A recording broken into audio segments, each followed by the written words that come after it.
thank you, Noelle Mering and Carrie Gress, for being willing to be our final speakers in the speaker series this year at SMA. And today's topic is Theology of the Home, a book that you've co-authored together. So I was wondering if you'd be willing to begin just with maybe a brief introduction, maybe the story of your book, how you came up with the idea, and then you have a discussion between the two of you for us, sharing some of the key ideas in the book as well. Great. Yeah. Well, thank you so much for having us. This has been really fun. And the book itself has been this really long-term project. It's the idea for it. I think I can look to see the roots of it maybe 15, 20 years ago. But it first started when I was a new convert revert to the faith. And what happened was that I, of course, was zealous and wanted all of my family to come back to the faith. And I tried apologetics and all kinds of arguments to win them back, or to woo them to Mass with me. Although I guess they were going, they just weren't. They didn't have a heart for the faith at all.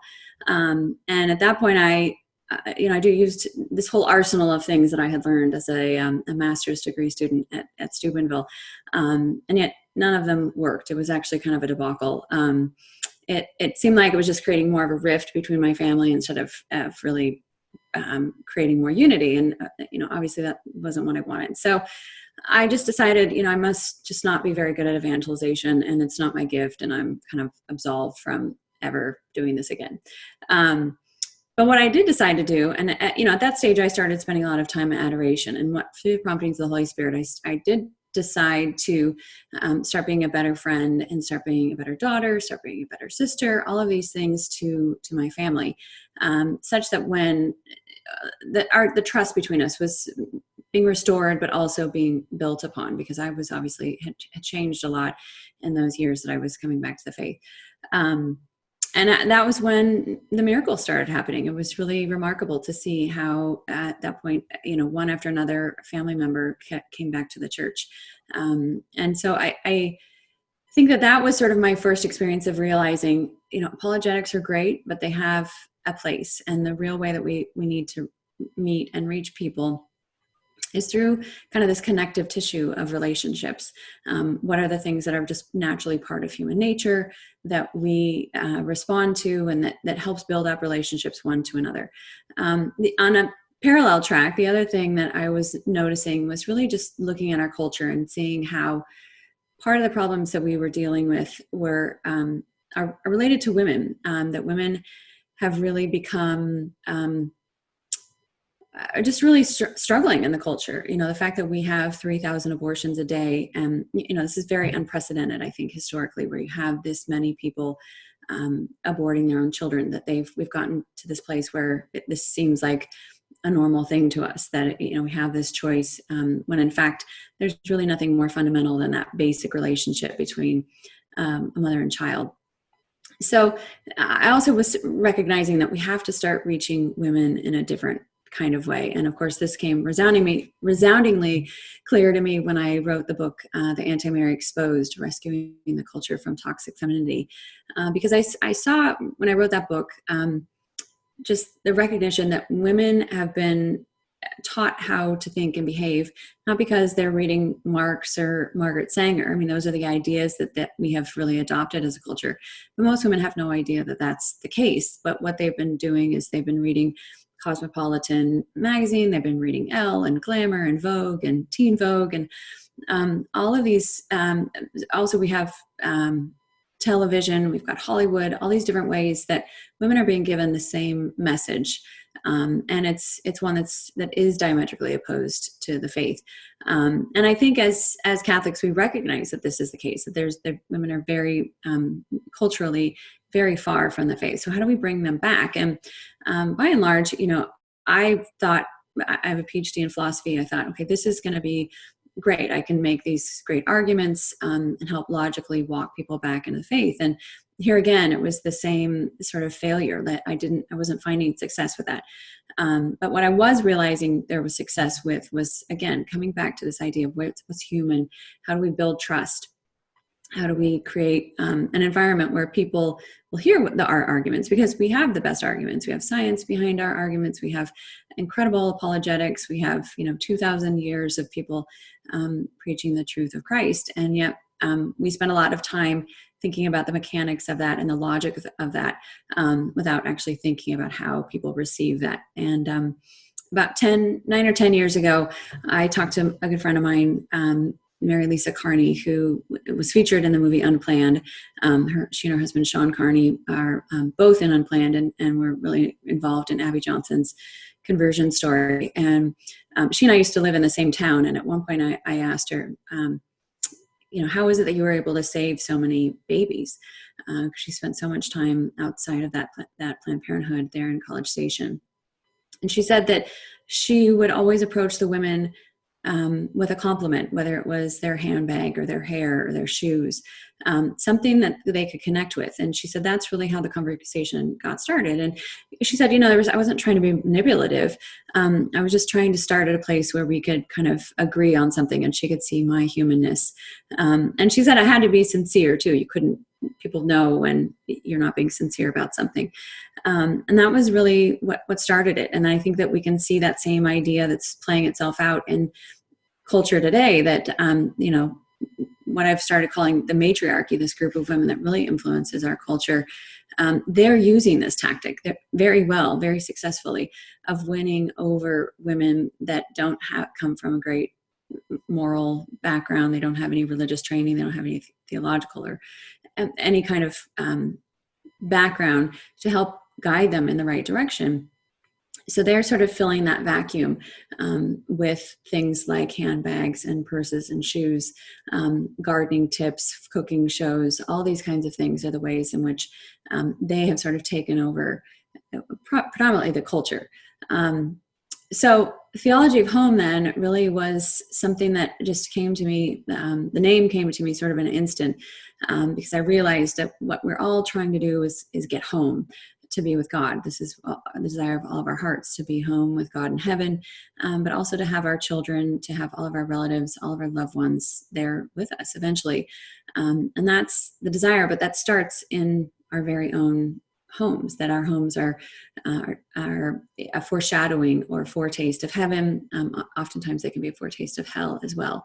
And that really fit in with this idea of how do we start approaching people with something that we all have in common. And of course we all have homes, that place where we can start. Even the homeless, they understand what home is. It's not this sort of odd concept that they can't wrap their minds around. And we really see that as a tragedy. So that was kind of the background of it. And I think that from there, we realized just how important the idea needed to be couched in pictures, and that the illustrations and pictures were just as important as the text.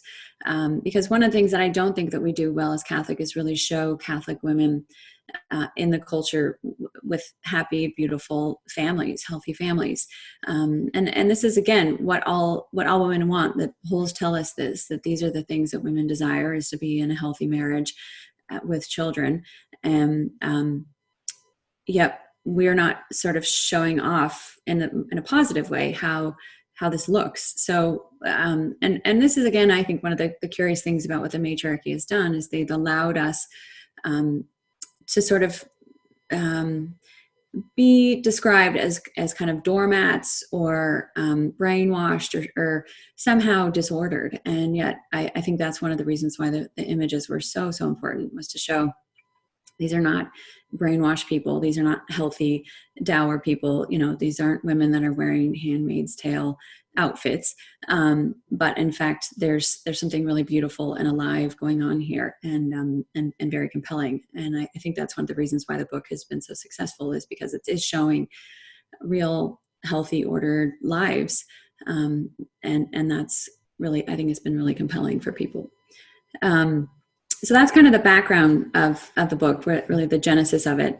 Gratefully, it's been such a successful book that Tan has now asked us to do a second copy, and we're almost in the final stages of that. That should be out in October. And we're kind of shifting gears with that one. We're talking more about fruitfulness in the life of women, as opposed to being either in control or powerful, because I think that's the message we've been receiving for the last 50 years is really that women are meant to be powerful. And in fact, we know from what the church has taught and from this history of incredible women throughout history that fruitfulness is really the desire, but it's such a strange term, I think, to most of us at this stage. We don't really understand it as a concept. It sounds antiquated. So we're hoping to sort of bring some new life to that in October. So anyway, Noelle, I'll let you jump in here and maybe talk a little bit more about what we did with the book itself. Yeah, I think that we're obviously living in a certain time where our homes have become incredibly important in a new way, right? We're all have been stuck at home for a couple months. And I think we're realizing that it's stripped of our normal everyday distractions, that whatever's happening in our home is actually of vital importance. And for a long time, I think it's been easy to dismiss what happens in home as being either your private life that is less important than, your public life. I think we've erred on the side of kind of exalting how we're seen in sort of a narcissistic way via our careers or our social media or, whatever. And that's not to demonize social media. I think there's actually a lot of good that's happening there. But it's been to the detriment of our more hidden lives, which I think we know as Catholics, our hidden lives are sort of where the rubber meets the road, be it either our interior life of prayer or what's happening in our home and our family, that really is our relationship with Christ and our family lives are really what animate us to go out into the world, for children especially, to become strong and confident people, knowing that they've been supplied with all of those things that they need. So for whatever reason, and various reasons, we have thought of it as maybe trite or fluff. And I think maybe for Catholics in particular, can be a tendency to think of it as materialism, that something that's less important than the deeper realities. And of course, while it is, it's also, we are incarnational beings, and what, matter matters. And so I think need to find that balance where we're not saying that this doesn't matter at all, but we're not veering into some sort of hyper consumerism or materialism. And I think we can all look at probably families we've known in our past, or celebrities or people we've been exposed to, where you could be miserable in a multi-million-dollar luxurious mansion, or you can live a profoundly beautiful life in a humble but simple but ordered home. And so, clearly what makes a home really beautiful is something that is an intangible thing that animates and orders the more tangible. So in the section of the book that was kind of it's divided into three parts. The first part is laying out the foundations of why we are, what Theology of Home is. And then the second part is kind of turning towards those intangibles like light, safety, comfort. And it was interesting because we really realized that even, for example, with safety, you think of it as being sort of on the defense, that you have to have a structure to protect yourself. But really, as Catholics, what we need to be doing is turning towards and nurturing what is beautiful about what we're building. It's not defensive so much as it is creative. And so as much as we can really think of that as a beautiful project that we're embarking on as families to make something really beautiful. I think we have these signifiers in life. Carrie indicated that what it really is about is the relationships. And I think, out in the world, oftentimes we are focused on what we're going to do out there, but at home, it really is kind of about being and belonging with each other. So we really tried to think about what does that mean, the three kind of categories of relationships that we're really trying to have flourish within the backdrop of our homes are first and foremost our relationship with God, and then with our spouses if we're married, with our children if we have children, but then thirdly, with the outside world, so that our homes should not be insular. They should not be relegating us to the confines of something that is so other than the world around us, but really we're called to go out on mission and to love our neighbor. And so what does that look like? And home really became kind of an access point.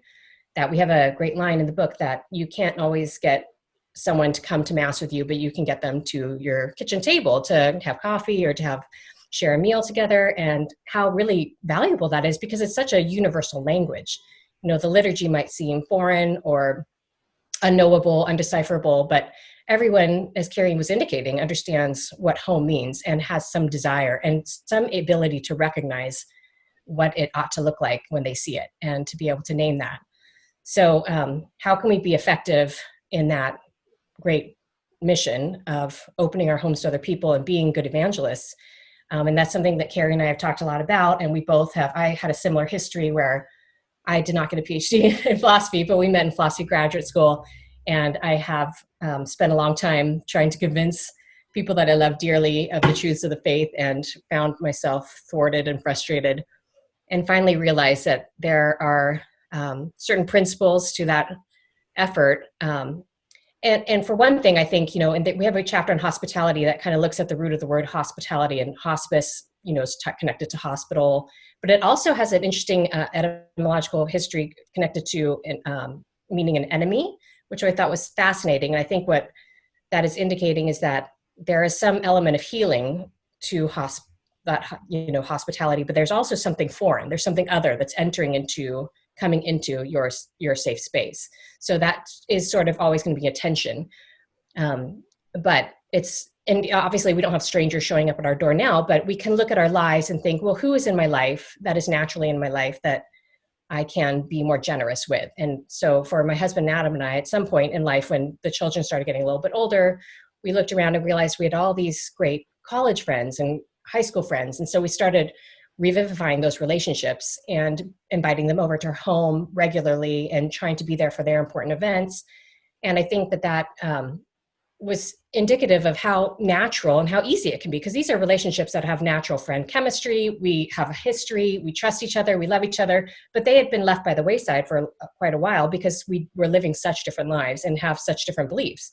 But it was, once we revivified them, it just became such a natural and easy source of joy and fun, but also, an opportunity just to have people into your home, into the intimacy of your family life that might not be exposed to what that family life looks like. So I think there's some practical tips that I think about a lot that involve that. The first and most important one is that if we want to reflect Christ, he's going to do the any imprint of Christ that we're going to leave on them is going to be from him, obviously not from us. So we have to be close to him. Another thing I think that we as Catholics should really be focused on is trying to see the best in other people. So, it really is off-putting when people are critical. And I think just affirming the good that we see in the other people and what we can learn from them feeds into a relationship in a way that's very mutually encouraging. Also, I think not being defensive, kind of gets back to that whole thing of safety, that we should not be walking to the world afraid, but actually really confident, because we have the truth and we have the sacraments, and we've been given so much that we don't need to be confident in ourselves, but confident in what we've been given. So, so just feeling that, not defensiveness, not like your friends are probably not trying to attack you or me. And that was a real transition for me. I think I had to learn that. But anyway, so I think all these things can be brought into our home life in a way that's very powerful and also just enjoyable and natural, and can also set an example for our kids of how you approach the world and what your homes can foster within it and what that can look like to the world, and how you can be growing together kind of as a team and mission in doing that project. Yeah, I would add to that. I think that there's, this idea of home, it's so mysterious, I think, in so many ways. I know from my own experience, there was a family that when I moved to Washington, D.C., and I was very close to this family that lived down in Charlottesville. And so on the weekends, I would go spend the weekend down at their farm. And it was just this incredible experience where, as a single woman who hadn't really been brought up around big Catholic families, it just made such a difference. In fact, I think I had sort of renewed hope of teenage boys, that teenage boys could actually be a delight to be around and really enjoyable.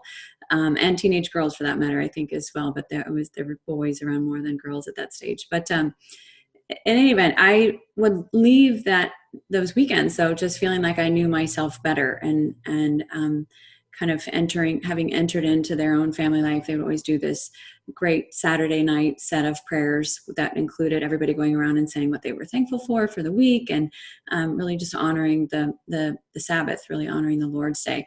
And that was those were really profound moments that I hadn't experienced. And so as a result, my own family does that now. We've carried on that tradition. And when we have people that are guests, it always strikes me, half the time the women are in tears, wiping their eyes.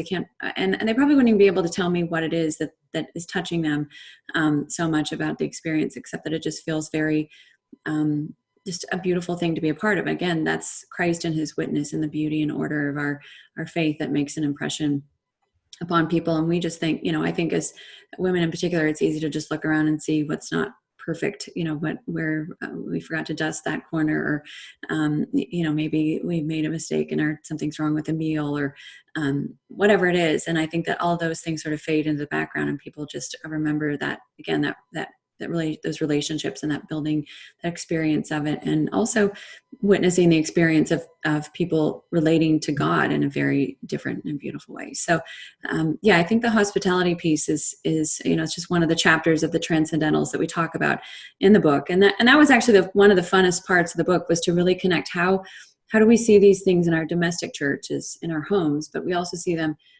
in our brick and mortar churches, but we also see them in heaven, and to kind of connect those bits and make those transcendentals stronger in our home, such that we do. It's just not that our homes are supposed to feel like a church per se, but those pieces are very tangible, whether it is nourishment, hospitality, comfort, light, et cetera, that they can play a role both in the material but also in the spiritual realm. I think was just one of the funnest parts about writing it, was thinking through those different dynamics. Yeah, and I think it's like you said, it's not supposed to be like a church. We're not supposed to mimic it visually necessarily, but those transcendentals, we're supposed to feel that in the best. When we walk into a church and have a beautiful experience, in a city, or and you feel there's a sense of homecoming. You feel and I think we'll all feel that when we're back at Mass, or some of us are, but that sense of I'm back home where I belong, and with this sacrament. And I think, that our homes are supposed to feel like that, and they're powerful. We see the way that people are nostalgic for their home of their youth, but also talking about their forever home, or it has this beautiful thing we talk about in our book, just that it's both kind of uniting a longing we have for something we've lost, but also a longing for something in our future that we can imagine and hope for. And so, yeah. Yeah. And I would just add too, I think one of the things that has been fun to see with this book is that we're really trying to, once again, build up Catholic culture in a way that I think we've kind of neglected. If you look at sort of what the church's resistance has been to feminism and radical feminism, it's been pretty pallid. And I think largely because we've allowed, we kind of think mentally, oh, well, the priests are sort of supposed to take care of this. And yet this is a topic that's obviously very hard for priests to deal with. And I don't blame them for not wanting to engage it on any kind of level. In fact, in my book, I even point out, Adam didn't want to fight with Eve. So we know even before the fall that men haven't wanted to fight with women. So I think didn't want to fight with Noelle either. That's probably true too. So there's something that hits to the core of this, but I think that it's exciting to start thinking about how do we start bringing these concepts from Catholicism that are so rich. We have these 2,000 years of being the greatest patron of the arts in all of history. How do we start embodying that again? And I think that we've kind of lost that as a concept. But if you look at, Joanna Gaines, what is she doing? She's bringing beautiful things to the fore from a very Christian perspective, but she's not wearing that on her sleeve, and she's also not politicizing herself. And she's more popular than Oprah is right now. So yeah. I think people are really drawn to that and really want those kinds of things in their lives. And I think we've also forgotten just what a presence the church used to have culturally, even thinking about the 4 Academy Awards that the Song of Bernadette won back in the 1940s, and then Fulton Sheen having his TV show and whatnot. And so I think Catholic women are. Yeah. What's that? how mainstream all that was. Very mainstream. Definitely primetime TV show, and it did amazingly well. And I think that, and that's been the interesting thing about the response of this book too, has been to see, women have said, I opened this book and I cried because suddenly I saw myself. It wasn't us grabbing a magazine and feeling like, okay, I have to skip these 3 pages because of the birth control ads or because there are things that are inimical to my faith in it. But in fact, every page is sort of saturated with this Catholic ethos. And I think because we've become so invisible in the culture, people just really appreciated seeing that. And so that's been one of the fun, somewhat unexpected realities. You never know how people are going to react to a book you put out there. But I think because we're kind of starved for this, the material, because we've almost made our faith very Protestant when it comes to material things, by seeing these things as negative, or as Noelle mentioned earlier, as as fluff and unimportant. I think that when we do see it, and when we see it done well, it's both surprising but also really satisfying. There's something about it that it's like finally, somebody understands me and sees me, and there's that kind of connection. And from the flip side, for people who are not already kind of in the church or on the team, because we've been so starved, the church has been allowed to be defined so thinly. So I meet people all the time who will be surprised at the way, anyway, whatever. I don't want to get into that too much, but I think we're known as being bigots, or we're known as being maybe idiots. I think we're kind of squashed into sort of this fundamentalist image, and there's no nuance, there's no richness there. And then when people come into the church, they always just are so shocked. And I didn't realize that there was so much history, so much richness, so much culture, so much beauty. And also that the life is so richly generous, and that it really is helping you to feed yourself. And so once you free yourself of yourself, you become free, right, in Christ. And I think they think of it as being in chains, whereas it's really the opposite. And that definition is easy to defeat once you understand it. But it really carries so much weight, because I think of what you're talking about, which is the starvation of the culture, both of the reasons, but also the embodiment. Yeah, no, absolutely. And this is, out of all of the books that I've written, this is the one that I can give to just about anybody, and they love it. And I've been amazed too, just to see who's gifting it. So many people are giving it as shower gifts or wedding gifts and things like that. And it's not, it's not the choir that's doing that. It's kind of reaching beyond that. And that's been really fantastic to see. But again, I think we need to move with the Holy Spirit. We've got so much in the church. We've got these ancient things, this logic and theology and reason that are incredible and beautiful. But we need to, I think, also work with the Holy Spirit in terms of making them feel new. That great line of St. Augustine, so ancient yet so new. And I think that's what this book feels like in a certain respect, is we're not trying to necessarily harken back. We're keeping certainly some of the elements of the old, but we want to present it in a way that it feels new and engaging. And that's, again, like you said, because we've made it so narrow, there's plenty of room to stretch that out and to sort of challenge these notions, because we haven't been in the public square. So this, is a tiny little pebble in the pond of the public square. But I think we got to start somewhere. More will come out, and that people start doing their own things that are similar, and that newness. It's really actually in a way so in front of all of us, because of course the church feels ever ancient, ever new, because the human nature doesn't change. So we're all still struggling with the same questions, the same failures, the same struggles, the same faults, and people want answers to these questions, and they're not getting them in their normal avenues of popular culture. So it feels new to them, because these are addressing their deepest struggles and questions and longings, and as it has for us. So anyway, we can open up to questions now. I don't know if Dan has some for us. Thank you for writing the book. I really love this idea of the home being a source of like in-mattered grace, or like a sacramental almost, that can show people the transcendentals, like beauty, for example, is one of the most obvious ones, but maybe goodness as well, with the common meal and experiencing each other's company. and then truth too. One of you mentioned how when you affirm the goodness that's there in other people, you're actually affirming something that's true about them, and then you're helping them to come to greater self-knowledge.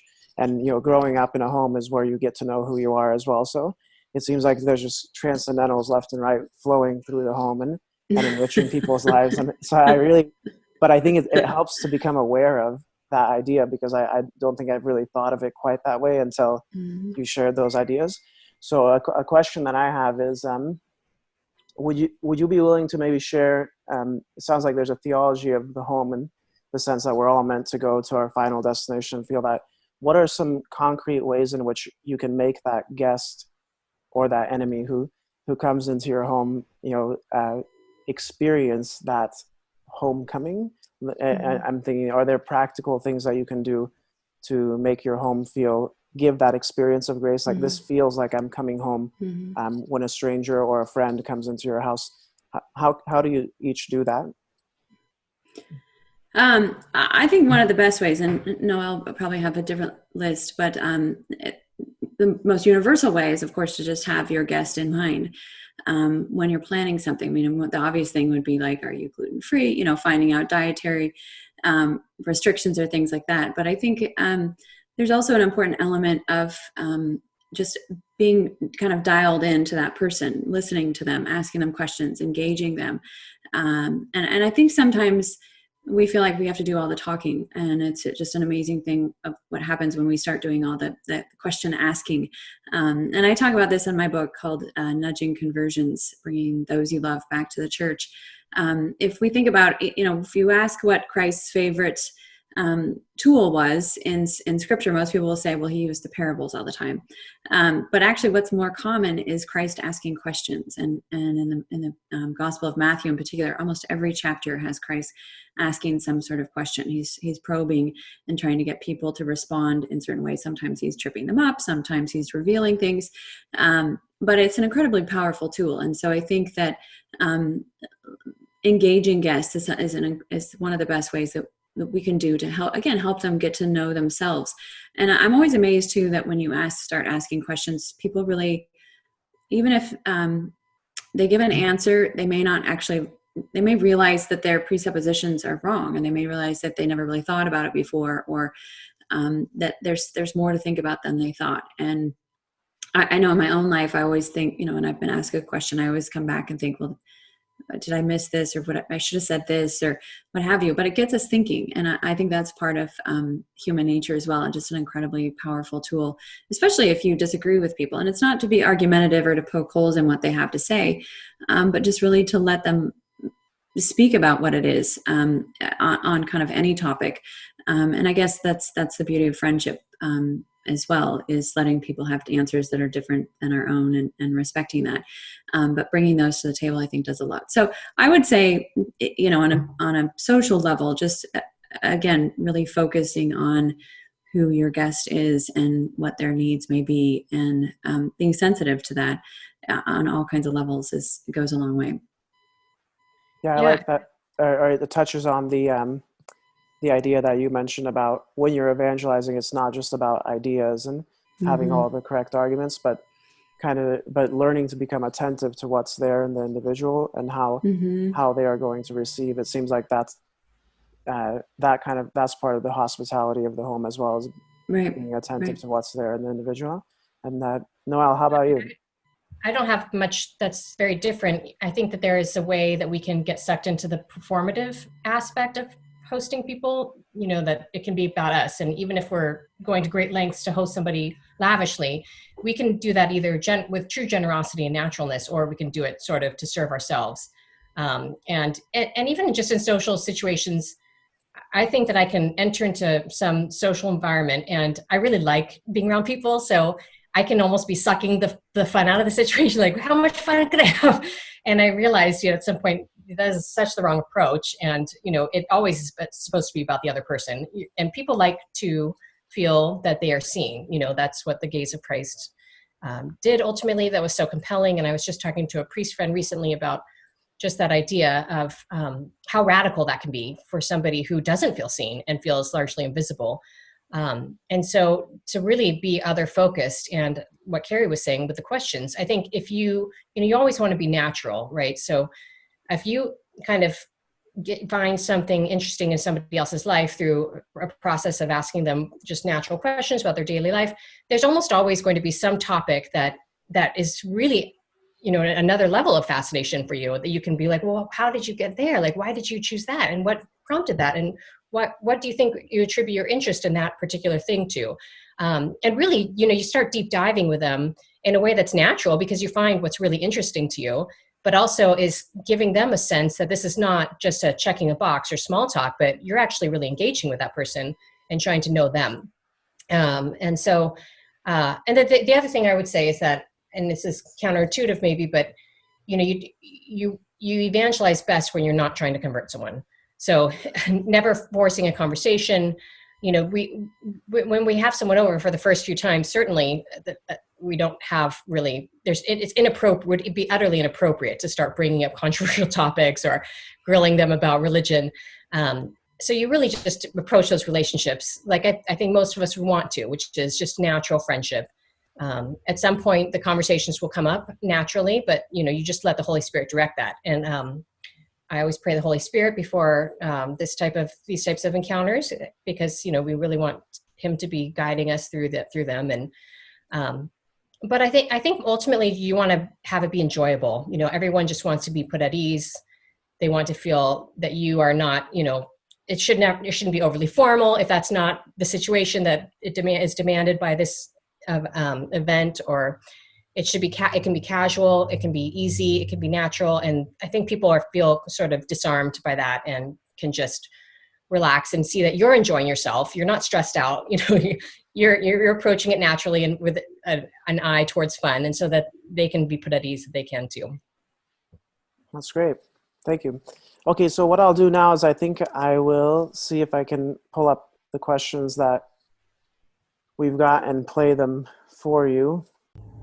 Hi, I have 4 young daughters under the age of 10, and as they grow, I want them to understand the importance of being female, and I want to speak with them using the correct terms of what that means, but without erring too much on the side of girl power, or on the side of just baby maker, homemaker.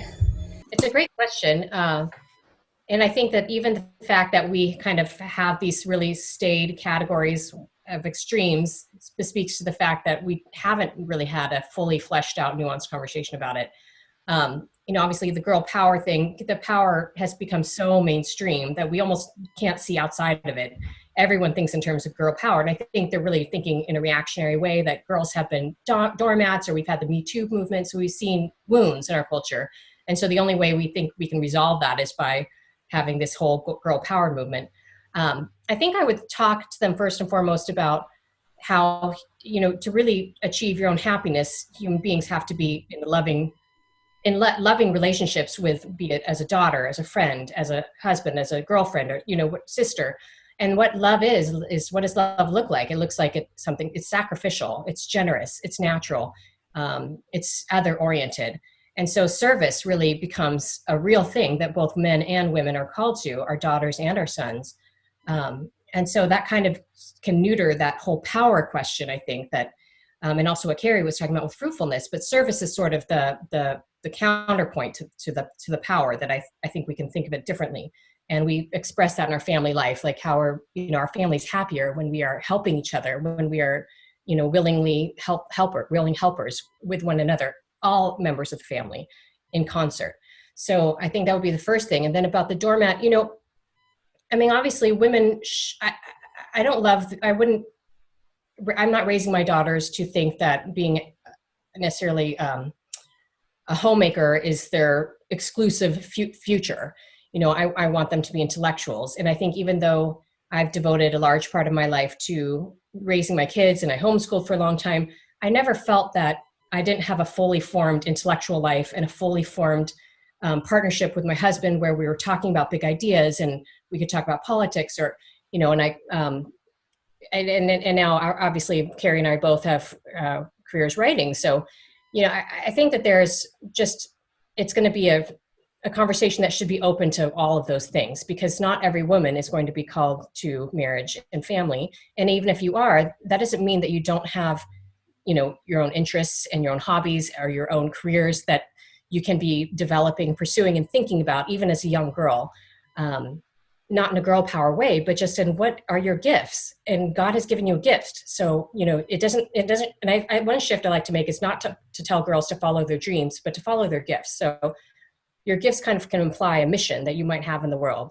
What are your strengths, and how can you do that to further the kingdom of God in this life? And I'll turn to Carrie. Yeah, I think you covered a lot of ground there very well, Noelle. But the one thing I would say too is that this is what kind of the question that started the book off to a certain degree was this question of homemaker, because home has become incredibly popular. People want all kinds of aspects of it. We spend billions of dollars on our home, on home improvement and renovations and home building and all of that. And so one of my fundamental questions going into this book was, well, why is homemaker such a bad term? If we love all these aspects of the home, but we think that there's something wrong with being a homemaker. And I think that it's gotten that bad name again. I cover that in my book, The Anti-Marry Exposed, but also because of this idea that homemaking is somehow confining and awful and terrible. And yet, if we look at all these aspects of the DIY culture that we've created, it's precisely this desire for a wonderful home that people have. We just haven't kind of reinvented or reestablished the actual meaning of what it means to be a homemaker. And that was kind of the fun thing about writing this book too, I think, Noelle, I'm sure you would agree, was just feeling like, how do we describe homemaking in a real sense, not just, leave it to beaver sense, but what a privilege and an honor it is to be able to do all of these things for our families, such that we're helping form their characters and give them the gifts and the pieces that they need to get themselves to heaven. But I loved the response of Patty Armstrong. She's an author at the Register that she interviewed me recently. And while we were talking, she said that she was on the airplane once with a woman who was getting a nursing degree, and they chatted for an hour or two. And then finally the woman said, well, do you have kids? And she said, well, I have 10. And the woman, about dropped her cup and said, I didn't think you were religious. And she said, well, I have a deep faith, and this is, I love my children. And she said, well, how do you do it? How do you get through it? And she said, well, you're training to be a nurse. Aren't you going to be spending all day serving people that you don't know? You're cleaning up after them. And, you're doing the exact same thing that I'm doing, except I'm doing it home for people that I love the most in the world. And, so it was just such a great illustration, I think, of sort of a lot of things that most people do in the workplace as well. So I think that I would love to see, homemaker reestablished as an important and vital and beautiful thing again. But I think the other piece of the puzzle is really to recognize that the power is not our goal. Our goal really is truly fruitfulness. And this only can be done through union with God and the Holy Spirit. That's where it starts. And this is why, again, Our Lady is such a model of it. But she's hard to talk about because we're so used to talking about power and control. And we talked about someone who's humble and who's a servant. Those have been made incredibly unattractive and have been open or twisted such that people think of them as bad things. So again, The Handmaid's Tale, or even this movie that just came out recently on Hulu about Phyllis Schlafly, they turned her sort of into this power-hungry hypocrite. So I think that there are all kinds of messages that we're getting from the culture that we need to sort of start pushing up against and saying, that's not really the truth of the matter. And this is our next book that's coming out is basically on this topic of fruitfulness versus productivity. Again, sort of same feeling, but also with some really powerful visuals. And this has been, I think, Noelle, we've had a great time talking about the photos for this, because fruit and flowers are just abundant and beautiful and compelling, and we love them, sort of in the same way that we love aspects of the home. And yet fruitfulness in our own lives is really shirked against. So we're trying to sort of reclaim those titles for Catholicism in a way that's ordered and beautiful and compelling, instead of just awkward and dismissed. Hello, thank you. Pardon my bushy hair. It's been a couple months. But I want to talk about the difficulty here in Southern California. As you know, things are so expensive, and many of us are either living in a rental home or maybe trying to save still for that forever home and in a temporary situation. So how would one go about trying to develop the theology of the home and devoting time, money, and resources into where they are versus where they would like to be? And also, how essential is it to having kind of that permanent home that one day you'll invite your grandkids back to? How difficult is it to develop the theology of the home, not having that dream situation? I think it's probably a really relevant question, especially because of how mobile we all are now, and how, well, certainly moving forward with it, how tricky the economy is going to be. But I think that we have to recognize that first and foremost, we have to look at what we have, right? So instead of, this kind of comes back to that last question, instead of thinking about, wow, I'd really love to have this permanent house or this dream house or this forever home. If that's not an option, then that's not going to help us to be thinking about that and marinating in those desires. So what do we have realistically? Is it a rental? Do we have to probably move in a couple of years? What is achievable for us, and practically speaking, talking to our husbands, talking to our families, figuring out what's prudent, weighing all those things, and then realizing, okay, this is what I have, and this is what I will be grateful for. And ultimately, we talk about in the book, when I first realized I was going to marry my husband was when I remember coming to this really strong feeling that he was my home. And I was kind of living different places and temporarily and in between life stages. And it just became very abundantly clear to me that he had become my home, that my home wasn't a place so much as a person at that point. And I think that if we are a mobile family unit or a mobile couple or a mobile individual, just to really understand our permanence, to be rooted in our relationships with God, with spouse, with children. And so if you're a family that hasn't, I think when a woman, especially when she becomes a mom, starts wanting to nest, there's these instincts that kick in and you want that permanence. And if you can't have it, I think just responding to that with generosity and with a sporting spirit to sort of make the most of it and make the best of it. And ultimately knowing that we're together, and if we have to be in a small rental next year, or we don't know where we're going to be in 2 years, that we're going to trust God, and we're going to root ourselves in these relationships that are ultimately what our life is about anyway. Yeah, in the book, actually, it was fun because we talked to a woman who had moved a lot with the military and sort of what she did. She has 9 children, and how it was that she made their homes feel their this military housing feel like a home. And at one point she told me the story about how she went to hang up a picture on the wall, and she pounded it in and actually went through to the other side of the house. I mean, that tells you just kind of that this was not the lap of luxury that she had moved into. But she said that, she had these great pieces that they traveled with all the time, that went with them, that made them feel at home, that there were these certain pieces that were special to their family, that made all the difference in terms of, how quickly they could settle into a place and have it still feel like home, despite the fact that they probably were even in a totally different country at this stage.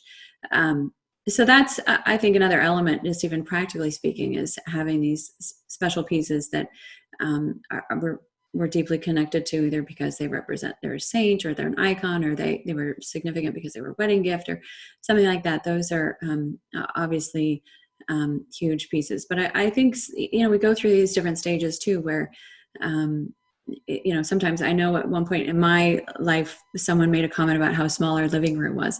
We were hosting a bunch of people over for, I think, one of my kids' birthdays. And I really took that to heart. And I think we were also at a stage where we had a lot of children under the age of 5, and I just needed to stop entertaining, because I think that sometimes you just have too much on your plate and it's hard to do that. But I also wonder how much of it I stopped doing because I sort of felt like, okay, my house isn't palatial enough. for me to host people in it, and was really allowed that sort of to discourage me. But I think that that's another one of those realities, is just to recognize the gifts that we have, and like Noelle said, to use them best instead of that constant comparison that I think so many of us are prone to. I know it's been certainly a struggle for me, in terms of just thinking, well, it's not good enough, and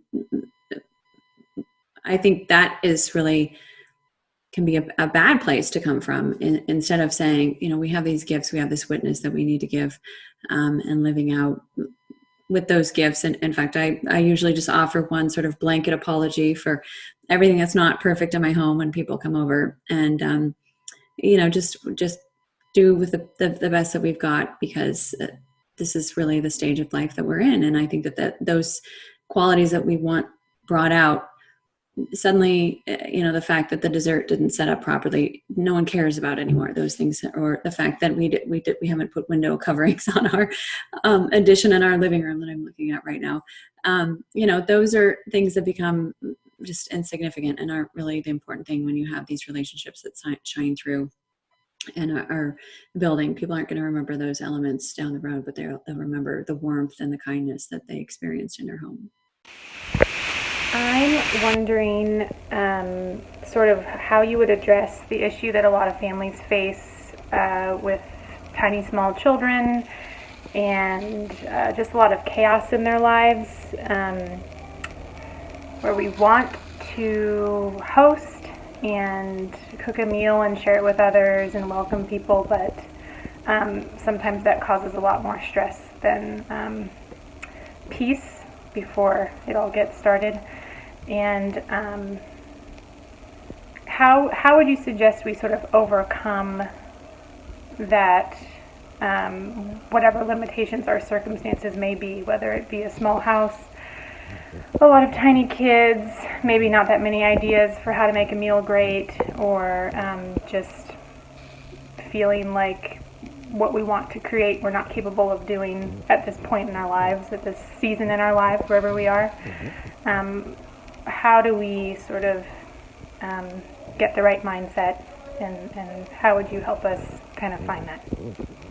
As I already mentioned, I understand this and recognize that limitation. It can be so challenging, and I've tried creative ways to sort of circumvent that. How do you maybe bring takeout in?